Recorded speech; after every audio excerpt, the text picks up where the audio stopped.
لیکن نوٹ کیجئے اس آیت میں دوسری مرتبہ پھر فرمایا واتقوا اللہ الذی تساءلون بہ والارحام، پھر دیکھو تقویٰ کرو اس اللہ کا جس کا ایک دوسرے کو واسطہ دیتے ہو۔ اس قدر پیاری انداز ہے، فقیر مانگتا ہے تو اللہ کے نام پر۔ آپ کو اپنے کسی دوست سے کہنا ہے بھائی میرا یہ کام ضرور کرنا ہے، ضرور کرنا، خدا کے لیے بھول نہ جانا، کس کا واسطہ دیا؟ اللہ۔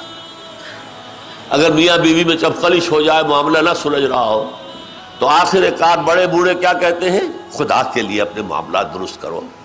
بچے رل جائیں گے اگر طلاق پر، سیپریشن پر نوبت آ جائے گی۔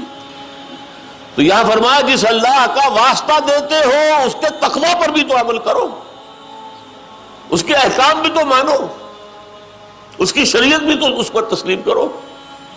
والارحام، اور رحمی رشتوں کا لحاظ رکھو، صلہ رحمی ہونی چاہیے، قطع رحمی نہیں، بھائیوں کو کاٹو نہیں، رشتوں کو جوڑو کاٹو نہیں۔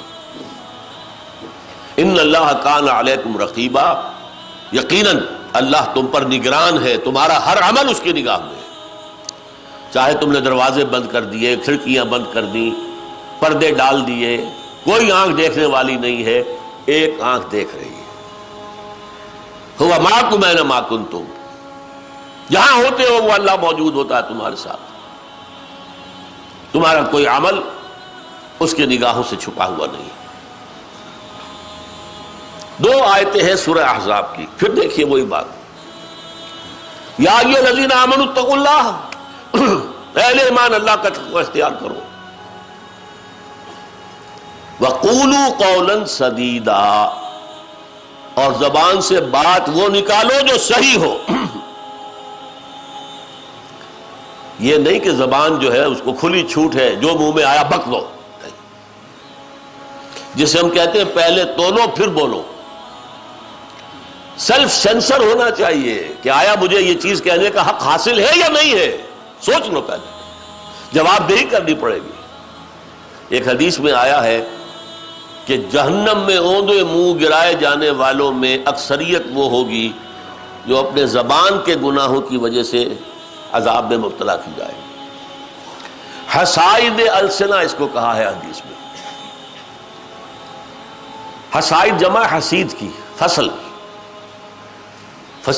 کاٹنا، فصل کاٹی جاتی ہے، یعنی میری زبان سے جو لفظ نکلا وہ بیج بن کر آخرت کی زمین میں پڑ گیا۔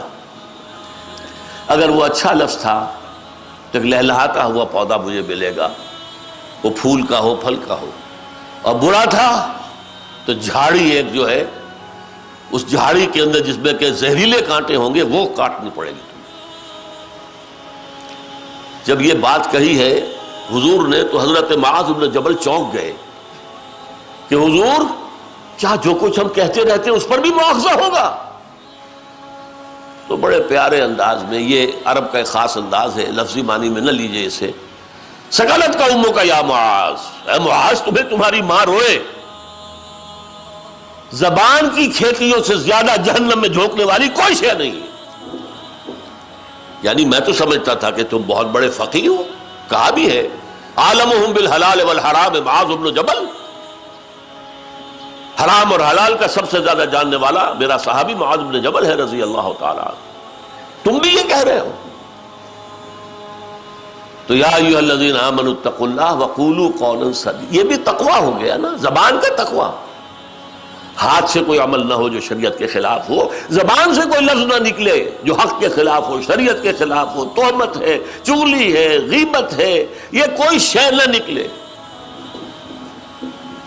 اچھا، اس کی بھی بڑی مناسبت ہے، دیکھیے نکاح کے محفل سے۔ میاں بیوی میں عام طور پر چپقلش اگر پیدا ہوتی ہے تو زبان سے ہوتی ہے، عام طور، یا شوہر کی زبان بچھو کے ڈنک کے مانند ہے، جب بولتا ڈنک مارتا۔ وہ اللہ کی بندی جو ہے 10 دفعہ برداشت کرتی ہے تو 11ویں دفعہ بول پڑتی ہے، تو وہ جو تالی 2 ہاتھوں سے بجتی ہے وہ شروع ہو گئی، لڑائی جھگڑا شروع ہو گئی۔ یا لڑکی زبان دراز ہے، زبان پر قابو در حقیقت گھریلو جو چپقلشیں ہیں ان کو روکنے والی سب سے بڑی چیز کہ جو بولنا ہے پہلے تول لو. تو یا ایھا الذین آمنوا اتقوا اللہ وقولوا قولا سدیدا. ایک ذرا تھوڑی سی اس کے اندر شرم کی بات ہے، لیکن وہ حدیث نبوی ہے، میں آپ کو سنا دوں. حضور نے فرمایا 2 چیزوں کی مجھے ضمانت دے دو. تمہارے جسم کے 2 بہت چھوٹے سے اعضاء ہیں، ان کی ضمانت دے دو کہ غلط استعمال نہیں ہوگی.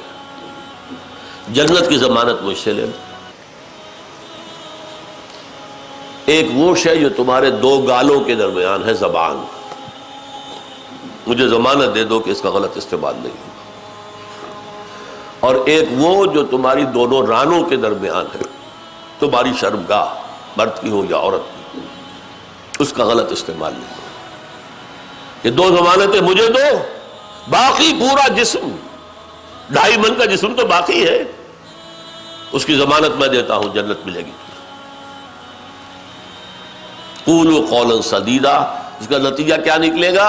دل میں اگر تقویٰ ہے اور زبان پر اگر قابو ہے، زبان بھی تقویٰ والی ہے، یصلح لکم اعمالکم، وہی بات جو حضور نے فرمائی، اللہ تمہارے سارے اعمال درست کر دے گا. ویغفر لکم ذنوبکم، اور اگر کوئی بنائے طبع بشری کوئی خطا ہو گئی، گناہ ہو گیا، غلطی ہو گئی تو بخش دے گا. ومن یطع اللہ والرسول فقد فاز فوزا عظیما. اور جس نے اللہ اور اس کے رسول کی اطاعت کو اپنے اوپر لازم کر لیا، اس نے تو بہت بڑی کامیابی حاصل کر لی. اللہم ربنا اجعلنا منہم، اللہم ربنا اجعلنا منہم، اللہم ربنا اجعلنا منہم. هي الحلقات تحفظني بآيات من القرآن، هي الحلقات تملأني بحب المصطفى العدنان.